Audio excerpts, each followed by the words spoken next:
सेना प्रमुख जनरल उपेंद्र द्विवेदी ने पाकिस्तान को एक बार फिर से सख्त हिदायत दी है। अगर पाकिस्तान नहीं सुधरता तो ऑपरेशन सिंदूर 2.0 के लिए तैयार रहे, क्योंकि पाकिस्तान के खिलाफ भारत की यह लड़ाई धर्म युद्ध है और इस धर्म युद्ध में हर बार जीत हिंदुस्तान की ही होगी।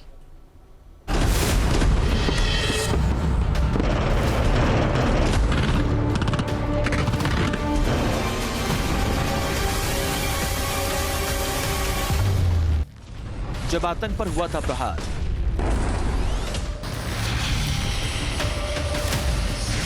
पाकिस्तान ने मचा था हाहाकार। ऑपरेशन सिंदूर सिर्फ एक सैन्य अभियान नहीं था, बल्कि ये देश की रक्षा, सम्मान और मां भारती के सिंदूर की रक्षा की शौर्य गाथा है, जिसमें भारतीय वीर सपूतों ने युद्ध के मैदान में पाकिस्तान को महज 88 घंटे के भीतर घुटनों पर ला दिया था। ऑपरेशन सिंदूर के शौर्य गाथा की कहानी सेना प्रमुख जनरल उपेंद्र द्विवेदी ने जब अपने बचपन के स्कूल में सुनाई तो छात्रों का जोश 7वें आसमान पर पहुंच गया। उन्होंने यह बताया, ऑपरेशन सिंदूर एक धर्म युद्ध था और ये आगे भी जारी रहेगा। सबसे खास बात तो ये है कि ऑपरेशन सिंदूर के दौरान सेना ने किसी भी निर्दोष पाकिस्तानी को निशाना नहीं बनाया और न नमाज या किसी भी धार्मिक प्रार्थना के समय हमला किया था। जब हम भी ऐसी कोई लड़ाई लड़ते हैं तो उसमें रिस्क फैक्टर बहुत होता है। जब भी आप अटैक करते हैं या आपके ऊपर जब कोई किसी प्रकार की गोलाबारी आती है, आपको पता नहीं कि क्या होने वाला है, तो एक रिस्क होती है। पता नहीं आप कितने जवान खोएंगे, क्या कार्रवाई करेंगे, कितने सिविलियंस आपके। लेकिन ये रिस्क के बावजूद भी जो इस बार हमने कार्रवाई की, उसमें हमने ये यकीन किया कि जो भी उसका ऐसा आला था जो हमारे ऊपर अटैक कर सकता था, उसके ऊपर हमने जाके अटैक किया और उसके लिए चाहे हमें घर में घुस के मारने की जरूरत पड़ी, 100 किलोमीटर तक हम गए। ये लड़ाई भारत के साहस, शौर्य और पराक्रम की थी, जिसके आगे पाकिस्तान ने देखते ही देखते पाकिस्तान की अकड़ तोड़ने के पीछे सबसे बड़ी वजह तो ये थी कि ऑपरेशन सिंदूर के दौरान भारतीय सेना को हमले की खुली छूट मिली थी। बावजूद इसके सेना ने संयम दिखाते हुए पाकिस्तान में मौजूद सिर्फ आतंकी ठिकानों को ही अपना निशाना बनाया।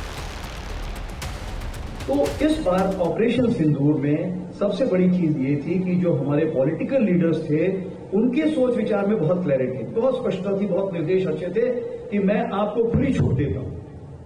जब आपके प्रधानमंत्री जी आपको खुली छूट दे रहे हैं तो मतलब आप समझिए आपने जो भी कार्रवाई करना है, इतिहास में पहले कभी ऐसा नहीं हुआ है। भारत के इतिहास में क्या, विश्व के इतिहास में आज तक ऐसा नहीं हुआ। ऑपरेशन सिंदूर इतिहास के पन्नों में दर्ज हो चुकी वो महागाथा है, जिसके साहस और शौर्य को सदियों तक याद किया जाएगा, जिसमें तीनों सेनाएं एक साथ रणभूमि में दुश्मन को मुंहतोड़ जवाब दे रही थी। तो इस ऑपरेशन सिंदूर में अगर एक वाद्य यंत्र को देखें, जैसे म्यूजिक के लिए लय में चलता है, साउंड वेव लय में चलती है, वैसे ही ये जो 88 घंटे की लड़ाई थी, ये एक लय में चल रही थी। सब एक साथ अपना वाद्य यंत्र बजा रहे थे और सब एक साथ कार्रवाई कर रहे थे। इसीलिए हमें सफलता के पायदान पर चढ़ने का मौका मिला। ऑपरेशन सिंदूर के दौरान पूरा देश सेना के साथ कदम से कदम मिलाकर खड़ा था। भले ही सैनिक सीमा पर दुश्मन का मुकाबला कर रहे थे, लेकिन देश का हर नागरिक उस वक्त सेना के पीछे मजबूत कंधा बनकर खड़ा था। इस पूरे ऑपरेशन सिंदूर में जितने भी हमारे बीएसएफ, आईटीबीपी और जो बाकी साथी थे, उनका बहुत योगदान था। सिविल पुलिस का बहुत योगदान था, सिविल डिफेंस का, डिस्ट्रिक्ट एडमिनिस्ट्रेशन का, एनसीसी का बहुत योगदान था, इंट एजेंसीज का बहुत योगदान था, जो लोकल पॉपुलेशन थी उसका बहुत योगदान था।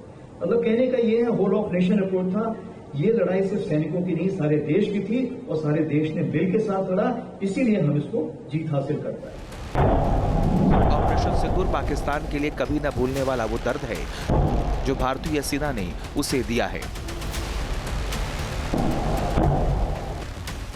जनरल उपेंद्र द्विवेदी ने पाकिस्तान को एक बार फिर साफ संदेश दिया कि हम धर्म युद्ध के अनुयायी हैं और आगे भी यही नीति अपनाएंगे।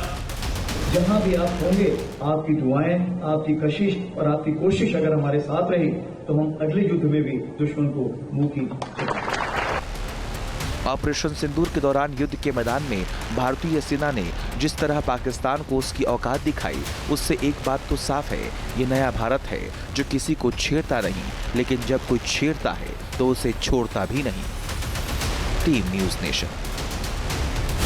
जहां भक्ति है हर शब्द में, कथाओं में छुपे हैं दिव्य रहस्य और ज्योतिष देता है जीवन को दिशा। धर्म से जुड़ी हर बातों को जानने के लिए हमारे चैनल स्तुति को सब्सक्राइब करें। चैनल पर जाने के लिए इस लिंक पर क्लिक करें।